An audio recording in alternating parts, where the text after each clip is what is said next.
Chapter 4. From my discourse with Mr. Lloyd, and from the above-reported conference between Bessie and Abbot, I gathered enough of hope to suffice as a motive for wishing to get well. A change seemed near.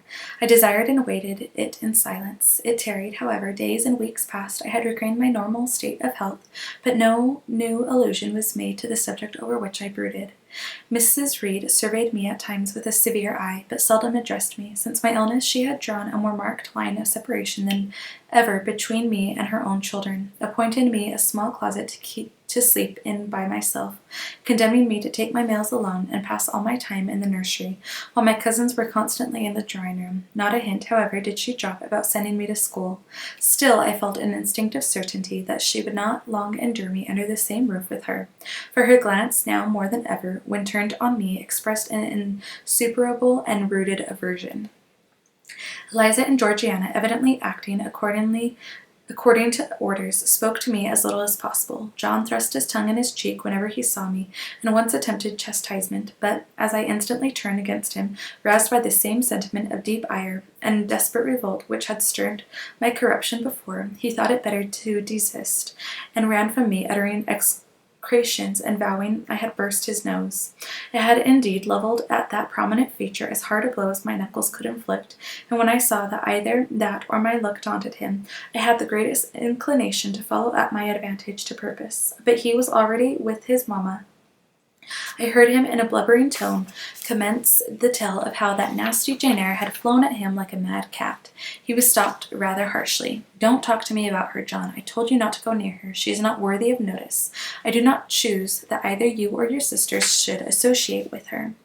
Here, leaning over the bassinet, I cried out suddenly and without at all deliberating on my words, "They are not fit to associate with me." Mrs. Reed was rather a stout woman, but on hearing this strange and audacious declaration, she ran nimbly up the stairs, swept me like a whirling wind into the nursery, and crushing me down on the edge of my crib, dared me in an emphatic voice to rise from that place or utter one syllable during the remainder of the day. "What would Uncle Reed say to you if he were alive?" was my scarcely voluntary demand. I say scarcely voluntary, for it seemed as if my tongue pronounced words without my will consenting to their utterance. Something spoke out of me over which I had no control. "What?" said Mrs. Reed under her breath. Her usually cold, composed gray eye became troubled with a look like fear. She had her hand from my arm and gazed at me as if she really did not know whether I were child or fiend. I was now in for it. "My Uncle Reed is in heaven, and can see all you do and think, and so can Papa and Mamma. They know how you shut me up all day long, and how you wish me dead." Mrs. Reed soon rallied her spirits. She shook me most soundly. She boxed both my ears, and then left me without a word. Bessie supplied the hiatus by a homily of an hour's length, in which she proved beyond a doubt that I was the most wicked and abandoned child ever reared under a roof. I half believed her, for I felt indeed only bad feelings surging in my breast. November, December, and half of January passed away. Christmas and the New Year had been celebrated at Gateshead with the usual festive cheer. Presents had been interchanged, dinners with evening parties given. From every enjoyment I was, of course, excluded. My share of the gaiety consisted in witnessing the daily appareling of Eliza and Georgiana, and seeing them descend to the drawing-room dressed out in thin muslin frocks and scarlet sashes, with hair elaborately ringleted, and afterwards in listening to the sound of the piano or the harp played below, to the passing to and fro of the butler and footman, to the jingling of glass and china as refreshments were handed, to the broken hum of conversation as the drawing-room doors opened and closed. When tired of this occupation, I would retire from the stairhead to the solitary and silent nursery. There, though somewhat sad, I was not miserable. To speak truth, I had not the least wish to go into company, for in company I was very rarely noticed, and if Bessie had but been kind and companionable, I should have deemed it a treat to spend the evenings quietly with her, instead of passing them under the formidable eye of Mrs. Reed in a room full of ladies and gentlemen. But Bessie, as soon as she had dressed her young ladies, used to take herself off to the lively regions of the kitchen and housekeeper's room, generally bearing the candle along with her.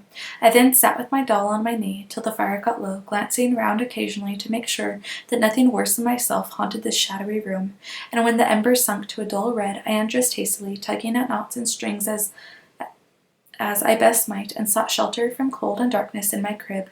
To this crib I always took my doll. Human beings must love something.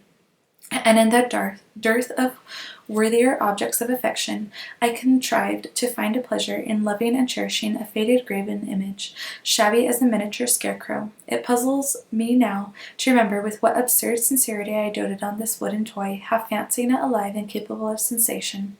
I could not sleep unless it was folded in my nightgown, and when it lay there safe and warm, I was comparatively happy, believing it to be happy likewise.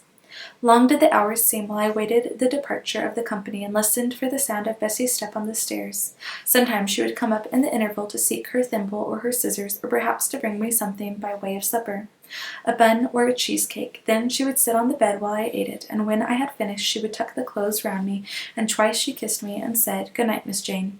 When thus gentle, Bessie seemed to me the best, prettiest, kindest being in the world, and I wished more intensely that she would always be so pleasant and amiable, and never push me about, or scold, or task me unreasonably, as she too often wont to do. Bessie Lee must, I think, have been a girl of good natural capacity, for she was smart in all she did, and had a remarkable knack of narrative. So at least I judged from the impression made on me by her nursery tales.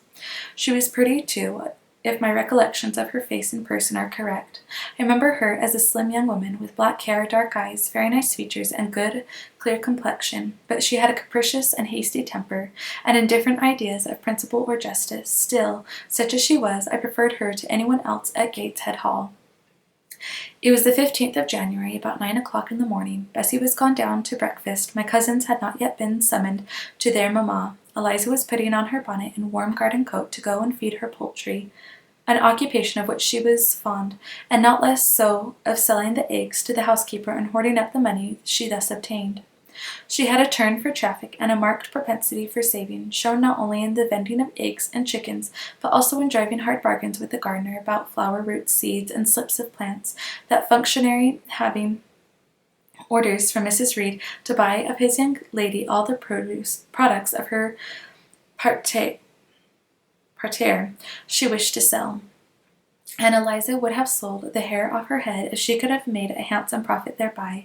As to her money, she first secreted it in odd corners, wrapped in a rag or an old curl paper, but some of these hoards having been discovered by the housemaid Eliza, fearful of one day losing her valued treasure, consented to entrust it to her mother at a usury rate of interest, 50 or 60%, which interest she exacted every quarter, keeping her accounts in a little book with anxious accuracy. Georgiana sat on a high stool, dressing her hair at the glass, and interweaving her curls with artificial flowers and faded feathers, of which she had found a store in a drawer in the attic. I was making my bed, having received strict orders from Bessie to get it arranged before she returned, for Bessie now frequently employed me as a sort of under-nursery maid to tidy the room, dust the chairs, etc.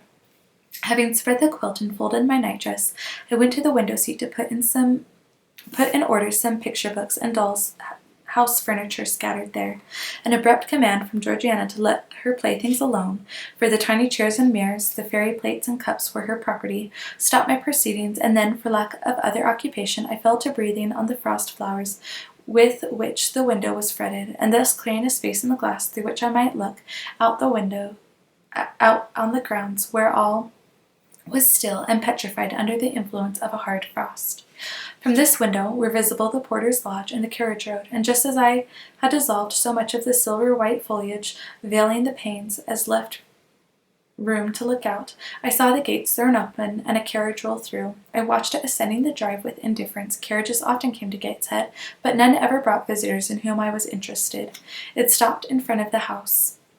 The doorbell rang loudly. The newcomer was admitted. All this being nothing to me, my vacant attention soon found livelier attraction in the spectacle of a little hungry robin, which came and chirruped on the twigs of the leafless cherry tree nailed against the wall near the casement. The remains of my breakfast of bread and milk stood on the table, and having crumbled a morsel of roll, I was tugging at the sash to put out the crumbs on the window-sill, when Bessie came running upstairs into the nursery. "Miss Jane, take off your pinafore. "What are you doing there? Have you washed your hands and face this morning?" I gave another tug before I answered, for I wanted the bird to be secure of its bread. The sash yielded. I scattered the crumbs, some on the stone sill, some on the cherry tree bough. Then, closing the window, I replied, "No, Bessie, I have only just finished dusting. Troublesome, careless child. And what are you doing now? You look quite red, as if you have been about some mischief. What were you opening the window for?" I was spared the trouble of answering, for Bessie seemed in too great a hurry to listen to explanations. She hauled me to the washstand and inflicted a merciless but happily brief scrub on my face and hands with soap water and a coarse towel, disciplined my head with a bristly brush, denuded me of my pinafore, and then, hurrying me to the top of the stairs, bid me go down directly, as I was wanted in the breakfast room. I would have asked who wanted me. I would have demanded it if Mrs. Reed was there, but Bessie was already gone and had closed the nursery door upon me. I slowly descended. For nearly 3 months I had never been called to Mrs. Reed's presence. Restricted so long to the nursery, the breakfast, dining, and drawing rooms were becoming for me awful regions on which it dismayed me to intrude. I now stood in the empty hall. Before me was the breakfast room door, and I stopped, intimidated and trembling. What a miserable little poltroon had fear engendered of unjust punishment made of me in those days. I feared to return to the nursery, feared to go forward to the parlor. 10 minutes I stood in agitated hesitation. The vehement ringing of the breakfast room bell decided me. I must enter. Who could want me? I asked inwardly, as with both hands I turned the stiff door handle, which for a second or two resisted my efforts. What should I see besides Aunt Reed in the apartment, a man or a woman? The handle turned, the door unclosed, and passing through and curtsying low, I looked up at a black pillar. Such at least appeared to me at first sight. The straight, narrow, sable-clad shape standing erect on the rug, the grim face at the top was like a carved mask placed above the shaft by way of capital. Mrs. Reed occupied her usual seat by the fireside. She made a signal to me to approach. I did so, and she introduced me to the stony stranger with the words, "This is the little girl respecting whom I apply to you." He, for it was a man, turned his head slowly towards where I stood, and having examined me with 2 inquisitive-looking grey eyes which twinkled under a pair of bushy brows, said solemnly and in a bass voice, "Her size is small. What is her age?" 10 years. So much was the doubtful answer, and he prolonged his scrutiny for some minutes. Presently he addressed me. "Your name, little girl?" "Jane Eyre, sir." In uttering these words, I looked up. He seemed to me a tall gentleman, but then I was very little. His features were large, and they and all the lines of his frame were equally harsh and prim. "Well, Jane Eyre, are you a good child?" Impossible to reply to this in the affirmative. My little world held a contrary opinion. I was silent. Mrs. Reed answered for me by expressive shake of the head, adding soon, "Perhaps the less said on the subject, the better, Mr. Brocklehurst." Sorry indeed to hear it. She and I must have some talk. Bending from the perpendicular, he installed his person in the armchair opposite Mrs. Reed's. "Come here," he said. I stepped across the rug. He placed me square and straight before him. What a face he had, now that it was almost on a level with mine! What a great nose, and what a mouth, and what large, prominent teeth! "No sight so sad as that of a naughty child," he began, "especially a naughty little girl. Do you know where the wicked go after death?" "They go to hell," was my ready and orthodox answer.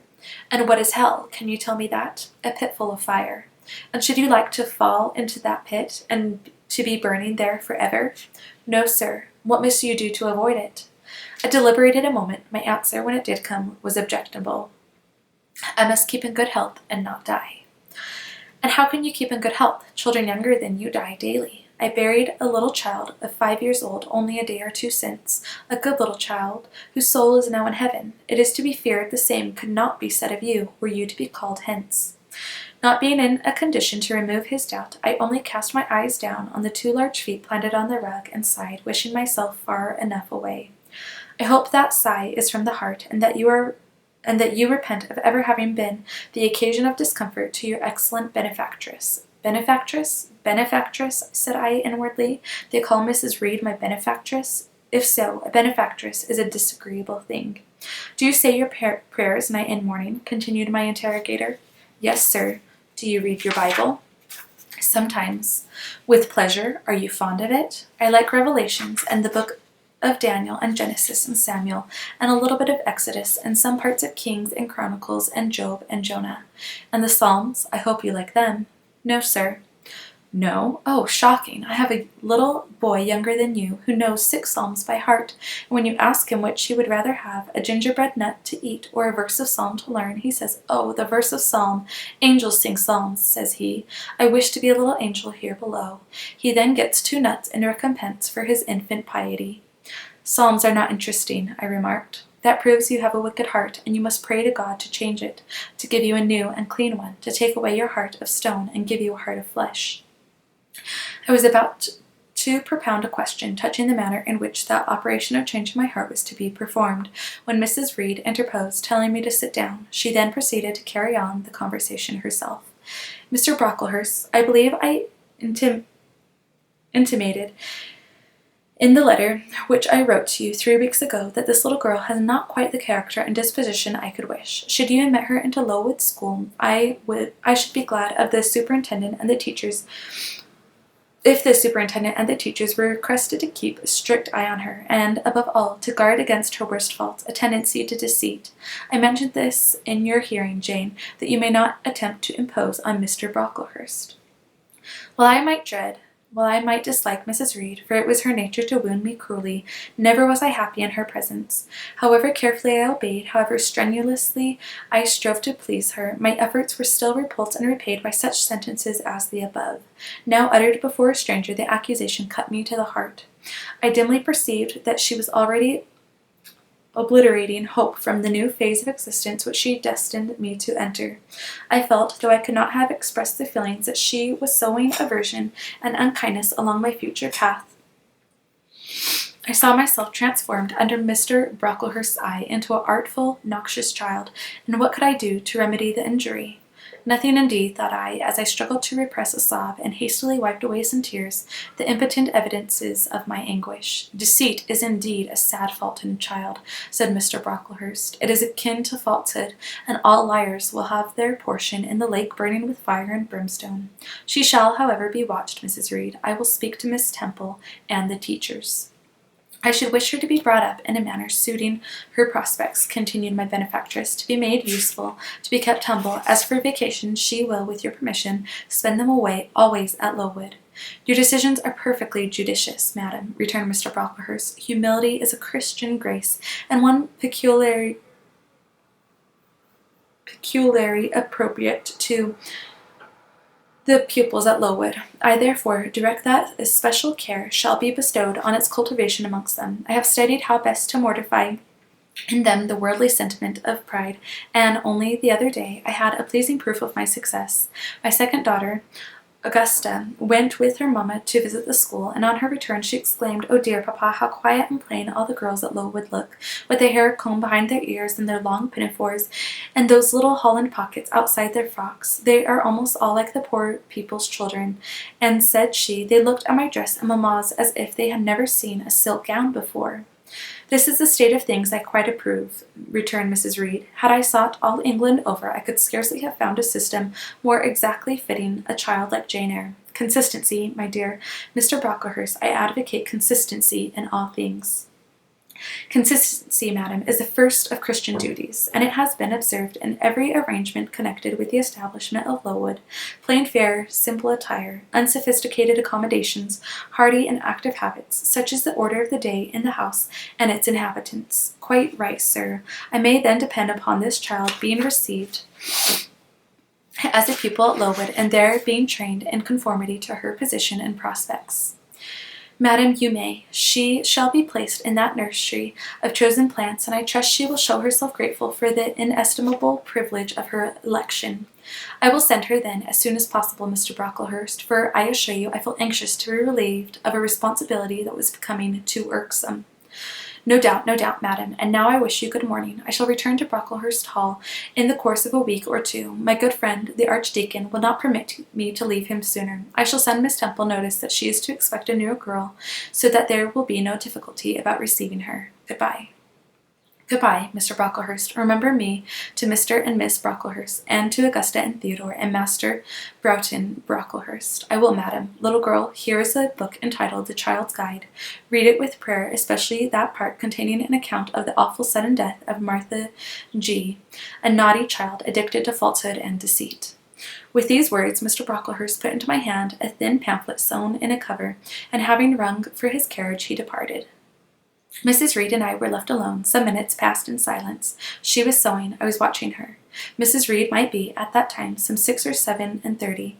She was a woman of robust frame, square-shouldered and strong-limbed, not tall, and though stout, not obese. She had a somewhat large face, and under jaw being much developed and very solid. Her brow was low, her chin large and prominent, mouth and nose sufficiently regular. Under her light eyebrows glimmered an eye devoid of truth.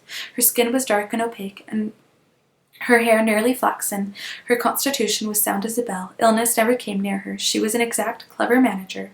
Her household and tenantry were thoroughly under her control. Her children only at times defied her authority and laughed it to scorn. She dressed well, and had a presence and port calculated to set off handsome attire.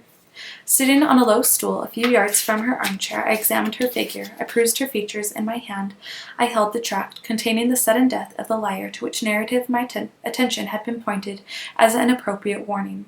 What had just passed, what Mrs. Reed had said concerning me to Mr. Brocklehurst, the whole tenor of their conversation was recent, raw, and stinging in my mind.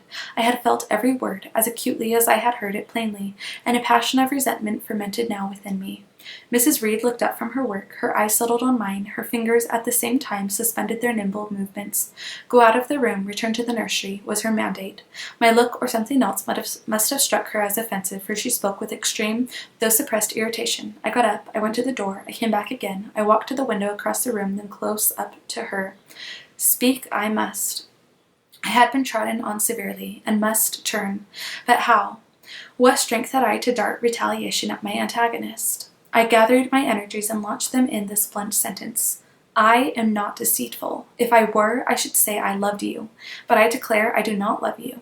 I dislike you the worst of anybody in the world except John Reed, and this book about the liar you may give to your girl Georgiana, for it is she who tells lies and not I. Mrs. Reed's hand still lay on her work, inactive. Her eye of ice continued to dwell, freezing on mine. What more have you to say? She asked, rather in the tone in which a person might address an opponent of adult age than such as is ordinarily used to a child. That eye of hers, that voice, stirred every antipathy I had. Shaking from head to foot, thrilled with ungovernable excitement, I continued, I am glad you are no relation of mine. I will never call you aunt again as long as I live. I will never come to see you when I am grown up, and if anyone asks me how I liked you, and how you treated me, I will say the very thought of you makes me sick, and that you treated me with miserable cruelty. How dare you affirm that, Jane Eyre? How dare I, Mrs. Reed? How dare I? Because it is the truth. You think I have no feelings and that I can live without one bit of love or kindness, but I cannot live so. And you have no pity. I shall remember how you thrust me back, roughly and violently thrust me back into the red room and locked me up there to my dying day. Though I was in agony, though I cried out while suffocating with distress, have mercy, Aunt Reed, and that punishment you made me suffer because of your wicked boy struck me, knock me down for nothing, I will tell anybody who asks me questions this exact tale. People think you are a good woman, but you are bad, hard-hearted. You are deceitful. Ere I had finished this reply, my soul began to expand, to exult, with the strangest sense of freedom, of triumph, I ever felt. It seemed as if an invisible bond had burst, and that I had struggled out into unhoped-for liberty. Not without cause was this sentiment. Mrs. Reed looked frightened. Her work had slipped from her knee. She was lifting up her hands, rocking herself to and fro, and even twisting her face as if she would cry. Jane, you are under a mistake. What is the matter with you? Why do you tremble so violently?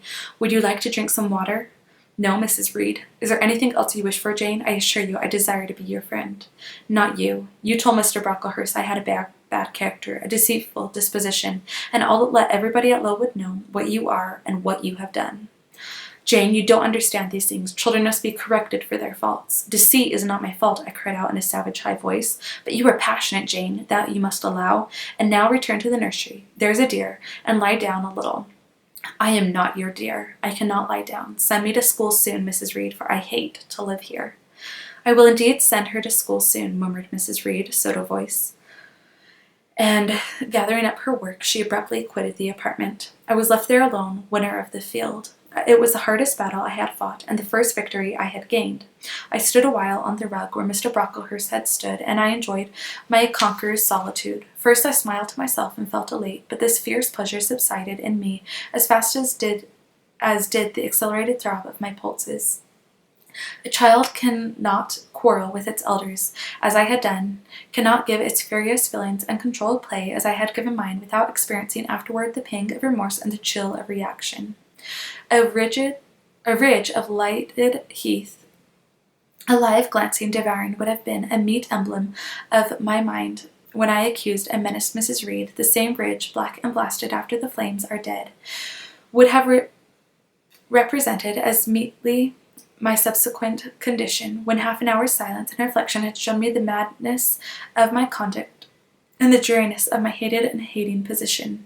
Something of vengeance I had tasted for the first time. As aromatic wine, it seemed, on swallowing, warm and racy. Its after flavor, metallic and corroding, gave me a sensation as if I had been poisoned.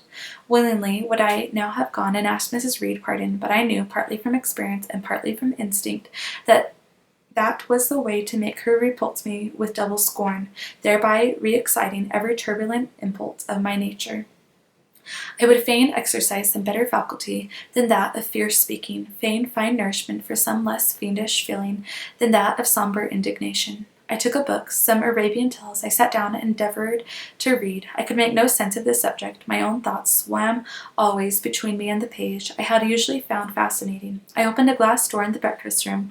The shrubbery was quite still. The black frost reigned, unbroken by summer breeze, through the grounds. I covered my head and arms with the skirt of my frock and went out to walk in a part of the plantation which was now sequestered. But I found no pleasure in the silent trees, the falling fir cones, the congealed relics of autumn, russet leaves swept by past winds in heaps and now stiffened together. I leaned against a gate and looked into an empty field where no sheep were feeding, where the short grass was nipped and blanched. It was a very grey day, a most opaque sky, ondine on snaw, canopied all. Thence flakes fell at intervals, which settled on the hard path and the hoary lea without melting. I stood, a wretched child enough, whispering to myself over and over again, "What shall I do? What shall I do?" All at once I heard a clear voice call, "Miss Jane, where are you? Come to lunch." It was Bessie, I knew well enough. But I did not stir. Her light step came tripping down the path. "You naughty little thing," she said. "Why didn't you come when you were called?" Bessie's presence now, compared with the thoughts over which I had been brooding, seemed cheerful, even though, as usual, she was somewhat cross. The fact is, after my conflict with and victory over Mrs. Reed, I was not disposed to care much for the nursemaid's transitory anger, and I was disposed to bask in her youthful lightness of heart. I just put my 2 arms round her and said, "Come, Bessie, don't scold." The action was more frank and fearless than any I had habituated to indulge in. Somehow it pleased her. "You are a strange child, Miss Jane," she said, as she looked down at me. "A little roving, solitary thing, and you are going to school, I suppose?" I nodded. "And won't you be sorry to leave poor Bessie?" "What does Bessie care for me? She's always scolding me." "Because you're such a queer, frightened, shy little thing. You should be bolder." "What? To get more knocks? Nonsense. But you are rather put upon, that's certain. My mother said when she came to see me last week that she would not like a little one of her own to be in your place. Now come in, and I have some good news for you." "I don't think you have, Bessie." "Child, what do you mean? What sorrowful eyes you fix on me." "Well, but Mrs. and the young ladies and Master John are going out to tea this afternoon, and you shall have tea with me. I'll ask cook to bake you a little cake, and then you shall help me to look over your drawers, for I am soon to pack your trunk. Mrs. intends you to leave Gateshead in a day or 2, and you shall choose what toys you like to take with you. Bessie, you must promise not to scold me any more till I go." "Well, I will, but mind you are a very good girl, and don't be afraid of me. Don't start when I chance to speak rather sharply. It's so provoking. I don't think I have ever been afraid of I don't think I shall ever be afraid of you again, Bessie, because I've got used to you, and I shall soon have another set of people to dread. If you dread them, they'll dislike you. As you do, Bessie?" "I don't dislike you, miss. I believe I am fonder of you than all the others. You don't show it." "You little sharp thing. You've got quite a new way of talking. What makes you so venturesome and hearty?" "Why, I shall soon be away from you, and besides, I was going to say something about what had passed between me and Mrs. Reed, but on second thought I considered it better to remain silent on that head." "And so you're glad to leave me?" "Not at all, Bessie. Indeed, just now I am rather sorry." Just now, and rather? How coolly my little lady says it. I dare say now, if I were to ask you for a kiss, you wouldn't give it to me. You'd say you would rather not. I'll kiss you, and welcome. Bend your head down. Bessie stooped, we mutually embraced, and I followed her into the house, quite comforted. The afternoon lapsed in peace and harmony, and in the evening Bessie told me some of her most enchanting stories, and sung me some of her sweetest songs. Even for me, life had its gleams of sunshine.